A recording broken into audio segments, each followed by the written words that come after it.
আসসালামু আলাইকুম, স্বাগতম ব্রেকিং পয়েন্ট সংবাদে। আমি মোহাম্মদ রায়হান আজকের সব আন্তর্জাতিক খবর নিয়ে হাজির হয়েছি। শুরুতেই জানিয়ে দিব সংবাদ শিরোনাম, তারপর বিস্তারিত। ক্ষতিগ্রস্ত ইরানি যুদ্ধজাহাজের ১৮৩ নাবিককে আশ্রয় দিল ভারত। ইরান যুদ্ধ দীর্ঘ হলে উপসাগর থেকে জ্বালানি রপ্তানির বন্ধের আশঙ্কা। মধ্যপ্রাচ্য সংকটে আবার আলোচনায় হরমুজ প্রণালী। ইরানের সম্ভাব্য হামলা নিয়ে বাজি, জুয়ারিদের আয় লাখ লাখ ডলার। যুদ্ধবিরতি নয়, ভয়ঙ্কর অস্ত্র সামনে আনার হুমকি ইরানের। আসসালামু আলাইকুম, স্বাগতম জানাচ্ছি ব্রেকিং পয়েন্ট সংবাদে। আমি মোহাম্মদ কিবরিয়া। এতক্ষণ শুনছিলেন সংবাদ শিরোনাম, এবার বিস্তারিত হয়। ক্ষতিগ্রস্ত ইরানি যুদ্ধজাহাজের ১৮৩ নাবিককে আশ্রয় দিল ভারত। এই খবরটি সম্প্রতি আন্তর্জাতিক অঙ্গনে ব্যাপক আলোচনার জন্ম দিয়েছে। বিশেষ করে ভারত মহাসাগরীয় অঞ্চলে যখন ভূরাজনৈতিক সমীকরণ প্রতিনিয়ত পরিবর্তিত হচ্ছে, তখন এমন একটি মানবিক ও কৌশলগত পদক্ষেপ সত্যিই গভীর বিশ্লেষণের দাবি রাখে। আপনারা হয়তো জানেন যে সমুদ্রপথে যে কোনো নৌযানের ক্ষেত্রে যান্ত্রিক ত্রুটি বা দুর্ঘটনা একটি সাধারণ বিষয় হলেও যখন সেটি কোনো সামরিক নৌযান হয় এবং দুই দেশের মধ্যে কূটনৈতিক সম্পর্কের বিষয় জড়িয়ে থাকে, তখন ব্যাপারটি ভিন্ন মাত্রা পায়। আন্তর্জাতিক জলসীমায় যখন একটি ইরানি জাহাজ মারাত্মক যান্ত্রিক ও কাঠামোগত ক্ষতির সম্মুখীন হয় এবং এর নাবিকদের জীবন চরম ঝুঁকির মুখে পড়ে, তখন প্রথম সাড়া প্রদানকারী বা ফার্স্ট রেসপন্ডার হিসেবে ভারতীয় নৌবাহিনী যে দ্রুততার সাথে উদ্ধার তৎপরতা চালিয়েছে, তা শুধু মানবিকতার উজ্জ্বল দৃষ্টান্তই নয়, বরং এই অঞ্চলে ভারতের কৌশলগত উপস্থিতিরও একটি বড় প্রমাণ। ভারত মহাসাগর ও আরব সাগরের বিস্তীর্ণ জলরাশিতে যে কোনো জরুরি পরিস্থিতিতে ভারত যে নিজেদের একটি নির্ভরযোগ্য শক্তি হিসেবে প্রতিষ্ঠিত করতে চায়, এই ঘটনাটি তারই একটি সুস্পষ্ট বার্তা দেয়। ১৮৩ জন নাবিককে উদ্ধার করা চারটিখানি কথা নয়। এর জন্য প্রয়োজন অত্যাধুনিক লজিস্টিক সাপোর্ট, চিকিৎসা সুবিধা এবং দ্রুত সিদ্ধান্ত নেওয়ার ক্ষমতা, যা ভারতীয় নৌবাহিনী অত্যন্ত দক্ষতার সাথে প্রদর্শন করেছে। এই ঘটনাটি ভারত ও ইরানের মধ্যেকার দ্বিপাক্ষিক সম্পর্কের ক্ষেত্রেও একটি ইতিবাচক প্রভাব ফেলবে বলে আন্তর্জাতিক বিশ্লেষকরা মনে করছেন। একদিকে ভারত যেমন চাবাহার বন্দর উন্নয়নের মাধ্যমে ইরানের সাথে দীর্ঘমেয়াদী অর্থনৈতিক ও কৌশলগত সম্পর্ক বজায় রাখছে, অন্যদিকে এই ধরনের মানবিক সহায়তা সেই আস্থার সম্পর্ককে আরও মজবুত করবে। তবে এখানে একটি বিষয় আমাদের মাথায় রাখতে হবে। বর্তমান বিশ্ব পরিস্থিতিতে যেখানে মধ্যপ্রাচ্য এবং এর আশপাশের অঞ্চলে চরম উত্তেজনা বিরাজ করছে, সেখানে একটি দেশের সামরিক বাহিনীর সদস্যদের অন্য একটি বৃহৎ গণতান্ত্রিক দেশ কর্তৃক আশ্রয় ও চিকিৎসা প্রদান আন্তর্জাতিক কূটনীতিতে একটি সূক্ষ্ম ভারসাম্য রক্ষার মতো বিষয়। দর্শক, আপনারা যারা বিশ্ব রাজনীতি নিয়ে আগ্রহ রাখেন, তারা নিশ্চয়ই বুঝতে পারছেন যে এই ধরনের ঘটনা শুধু পত্রিকার পাতা বা খবরের স্ক্রিনেই সীমাবদ্ধ থাকে না, এর সুদূর প্রসারী প্রভাব রয়েছে। ভারতের এই পদক্ষেপ একদিকে যেমন পশ্চিমা বিশ্বের কাছে একটি বার্তা দেয় যে তারা তাদের আঞ্চলিক মিত্রদের প্রয়োজনে পাশে দাঁড়াতে প্রস্তুত, অন্যদিকে এটি সমুদ্র আইনের আন্তর্জাতিক রীতিনীতি বা লজ অব দ্য সি এর প্রতি ভারতের সম্মান প্রদর্শনেরও প্রমাণ। ইরান সংঘাত দীর্ঘ হলে উপসাগর থেকে জ্বালানি রপ্তানি বন্ধের আশঙ্কা নিয়ে বৈশ্বিক অর্থনীতিতে যে প্রবল উদ্বেগের সৃষ্টি হয়েছে, তা সাধারণ মানুষের দৈনন্দিন জীবনেও গভীর প্রভাব ফেলতে পারে।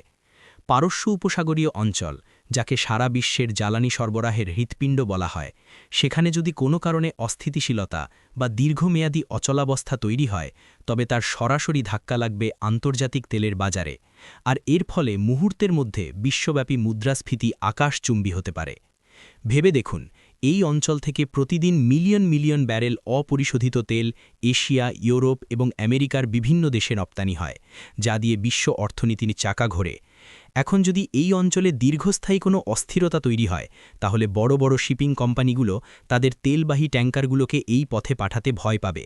এর ফলে সমুদ্রে পণ্য পরিবহনের বীমা খরচ বা ইন্স্যুরেন্স প্রিমিয়াম কয়েক গুণ বেড়ে যাবে, যার সরাসরি প্রভাব পড়বে তেলের দামের ওপর। এশিয়া মহাদেশের বড় বড় অর্থনীতি যেমন চীন, ভারত বা জাপানের মতো দেশগুলো, যারা মূলত মধ্যপ্রাচ্যের তেলের ওপর ব্যাপকভাবে নির্ভরশীল, তারা সবচেয়ে বড় সংকটের মুখে পড়বে। এমনকি আমাদের মতো উন্নয়নশীল দেশগুলোতেও যদি জ্বালানি তেলের দাম বেড়ে যায়, তবে পরিবহন খরচ, বিদ্যুৎ উৎপাদন এবং নিত্য প্রয়োজনীয় জিনিসপত্রের দাম মানুষের নাগালের বাইরে চলে যেতে পারে। আন্তর্জাতিক জ্বালানি সংস্থাগুলো ইতিমধ্যে সতর্ক করেছে যে সরবরাহ ব্যবস্থায় যে কোনো ধরনের বিঘ্ন ঘটলে তা সামাল দেওয়ার মতো পর্যাপ্ত বিকল্প ব্যবস্থা এই মুহূর্তে বিশ্বের হাতে নেই। যদিও অনেক দেশ নবায়নযোগ্য শক্তির দিকে ঝুঁকছে, তবুও অপরিশোধিত তেলের বিকল্প হিসেবে এখনই তা পুরোপুরি কার্যকর নয়।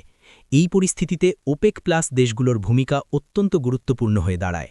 কিন্তু সংকটের মাত্রা যদি নিয়ন্ত্রণের বাইরে চলে যায় তবে তাদের পক্ষেও বাজার স্থিতিশীল রাখা কঠিন হয়ে পড়বে।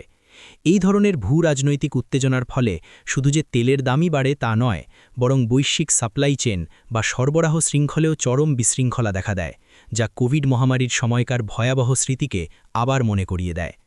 অর্থনীতিবিদরা মনে করছেন এই অস্থিরতা যদি সত্যিই প্রলম্বিত হয় তবে বিশ্ব অর্থনীতি একটি নতুন মন্দার কবলে পড়তে পারে। আপনারা যারা প্রতিদিনের বাজার দর নিয়ে চিন্তিত তাদের বুঝতে হবে যে এই বিশ্বায়ন যুগে মধ্যপ্রাচ্যের একটি ঘটনা কিভাবে আমাদের রান্নাঘর পর্যন্ত প্রভাব বিস্তার করে। তাই জ্বালানি নিরাপত্তার এই বিষয়টি এখন আর শুধু রাজনৈতিক আলোচনার বিষয় নয়, এটি প্রতিটি সাধারণ মানুষের বেঁচে থাকার লড়াইয়ের সাথে ওতপ্রোতভাবে জড়িত। এই বৈশ্বিক সংকট মোকাবেলায় আপনাদের কি মনে হয়, বিশ্বের পরাশক্তিগুলোর কি এখনই কোনো টেকসই সমাধান বের করা উচিত নয়? ভিডিওটি ভালো লাগলে লাইক দিতে ভুলবেন না।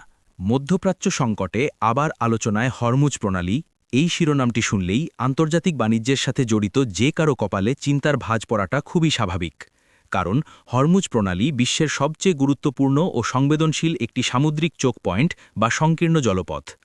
ভৌগোলিকভাবে ওমান ও ইরানের মাঝখানে অবস্থিত মাত্র ২১ মাইল চওড়া এই প্রণালীটি পারস্য উপসাগরকে ওমান উপসাগর এবং আরব সাগরের সাথে যুক্ত করেছে, এবং এটি এতই গুরুত্বপূর্ণ যে বিশ্বব্যাপী সমুদ্রপথে পরিবাহিত মোট তেলের প্রায় ২০-৩০% প্রতিদিন এই সরুপথ দিয়েই পার হয়।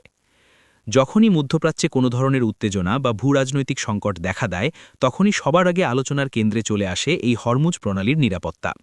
কারণ যদি কোনো কারণে এই জলপথটি বন্ধ হয়ে যায় বা এখানে বাণিজ্যিক জাহাজ চলাচলে কোনো বাধা সৃষ্টি হয়, তবে তা বিশ্ব অর্থনীতিতে এক ভয়াবহ সুনামির সৃষ্টি করবে। ইতিহাস ঘাটলে দেখা যায় এর আগেও একাধিকবার এই প্রণালী বন্ধ করে দেওয়ার বা এখানে নজরদারি বাড়ানোর হুমকি দেওয়া হয়েছে, যার ফলে আন্তর্জাতিক তেলের বাজারে তাৎক্ষণিক অস্থিরতা তৈরি হয়েছিল। বর্তমানে এই প্রণালীর ওপর দিয়ে প্রতিদিন সৌদি আরব, সংযুক্ত আরব আমিরাত, কুয়েত এবং ইরাকের মতো দেশগুলোর উৎপাদিত তেল আন্তর্জাতিক বাজারে যায়। এখানকার জলসীমার যে চ্যানেলটি দিয়ে বড় বড় সুপার ট্যাঙ্কারগুলো চলাচল করে সেটি মাত্র ২ মাইল প্রশস্ত, যার ফলে এটি অত্যন্ত ঝুঁকিপূর্ণ একটি জায়গা। কোনো একটি নির্দিষ্ট দেশের পক্ষে এই প্রণালীটি পুরোপুরি বন্ধ করে দেওয়া আন্তর্জাতিক আইনের পরিপন্থী হলেও এখানে যদি কোনো ধরনের নিরাপত্তাহীনতা বা ভীতিকর পরিস্থিতি তৈরি হয়, তবে শিপিং কোম্পানিগুলো তাদের জাহাজ পাঠাতে অস্বীকৃতি জানাতে পারে। এর ফলে জ্বালানি তেলের পাশাপাশি তরলীকৃত প্রাকৃতিক গ্যাস বা এলএনজি সরবরাহ মারাত্মকভাবে বিঘ্নিত হবে, যার ওপর এশিয়ার অনেক দেশের বিদ্যুৎ উৎপাদন নির্ভরশীল। পশ্চিমা বিশ্ব এবং আন্তর্জাতিক সম্প্রদায় সবসময়ই চেষ্টা করে এই জলপথটিকে যে কোনো মূল্যে উন্মুক্ত ও নিরাপদ রাখতে, কারণ এর ওপর শুধু আঞ্চলিক অর্থনীতি নয় বরং পুরো বিশ্বের অর্থনৈতিক স্থিতিশীলতা নির্ভর করছে। তবে বর্তমানের পরিবর্তিত বৈশ্বিক প্রেক্ষাপটে এবং আধুনিক প্রযুক্তির যুগে এই প্রণালীর আশেপাশে যে ধরনের অত্যাধুনিক নজরদারি ও সামরিক উপস্থিতি দেখা যাচ্ছে তা পরিস্থিতিকে আরও জটিল করে তুলেছে। আপনারা যদি ম্যাপ খুলে দেখেন তবে বুঝতে পারবেন কেন এই ছোট জায়গাটিকে বিশ্ব অর্থনীতির জুগুলার ভেইন বা প্রধান ধমনী বলা হয়। এই জলপথের নিরাপত্তা নিশ্চিত করা ছাড়া বৈশ্বিক জ্বালানি সংকটের কোনো সমাধান সম্ভব নয়। চ্যানেলটিতে নতুন হলে অবশ্যই সাবস্ক্রাইব করে বেল আইকনটি চেপে দিন, যাতে এমন বিশ্লেষণমূলক খবর আপনি সবার আগে পেতে পারেন। ইরানে সম্ভাব্য পরিস্থিতি নিয়ে বাজি এবং জুয়ারিদের লাখ লাখ ডলার আয়ের বিষয়টি আমাদের বর্তমান ডিজিটাল যুগের এক অদ্ভুত ও কিছুটা বিরক্তিকর বাস্তবতা, যা প্রমাণ করে যে মানুষ কিভাবে বৈশ্বিক সংকটকে তাদের ব্যক্তিগত লাভের হাতিয়ার হিসেবে ব্যবহার করতে পারে। আপনারা জেনে অবাক হবেন যে আজকাল ইন্টারনেটে এমন অনেক ক্রিপ্টোভিত্তিক প্রেডিকশন মার্কেট বা ভবিষ্যৎবাণী করার প্ল্যাটফর্ম তৈরি হয়েছে, যেখানে সাধারণ স্পোর্টস বা খেলার ফলাফলের মতো আন্তর্জাতিক ভূ-রাজনৈতিক ঘটনা, এমনকি কোথায় কী ধরনের অস্থিরতা হতে পারে তা নিয়েও কোটি কোটি টাকার বাজি ধরা হয়। যখনই বিশ্বের কোনো প্রান্তে উত্তেজনার খবর ছড়িয়ে পড়ে, যেমনটা সম্প্রতি মধ্যপ্রাচ্য বা ইরানের ক্ষেত্রে দেখা যাচ্ছে, তখন এই ধরনের প্ল্যাটফর্মগুলোতে ট্র্যাফিক বা ব্যবহারকারীর সংখ্যা হু হু করে বেড়ে যায়।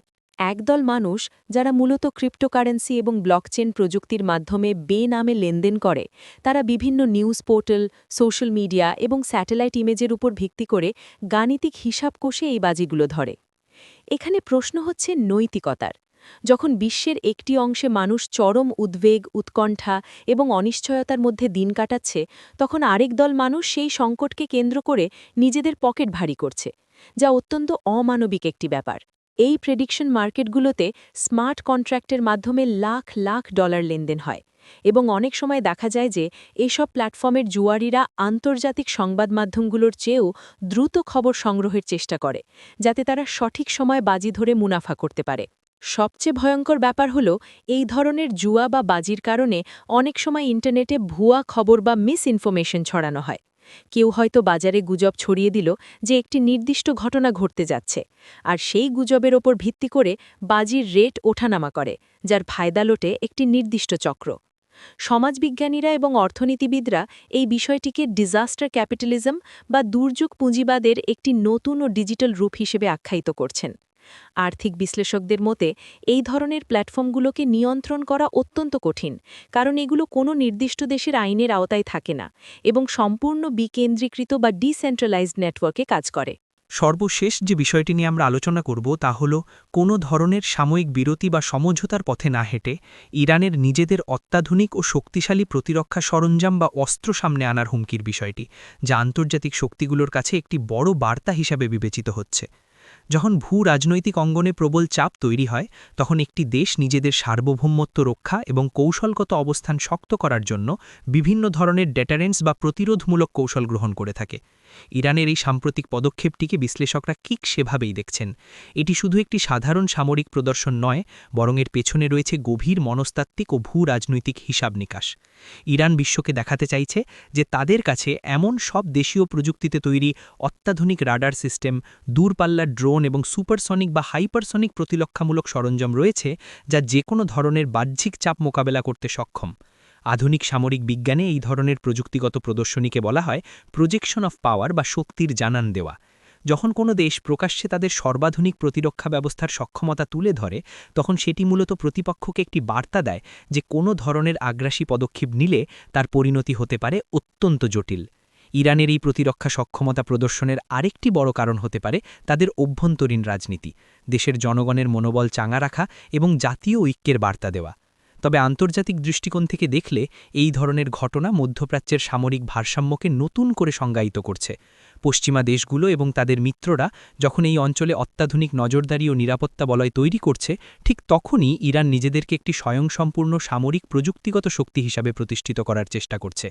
অনেক সমর বিশ্লেষক মনে করেন যে প্রকাশ্যে যে প্রযুক্তিগুলো দেখানো হয় তার বাইরেও অনেক গোপন প্রতিরক্ষা সক্ষমতা যে কোনো দেশেরই থাকে, আর এটাই প্রতিপক্ষের মনে এক ধরনের অস্বস্তির জন্ম দেয়।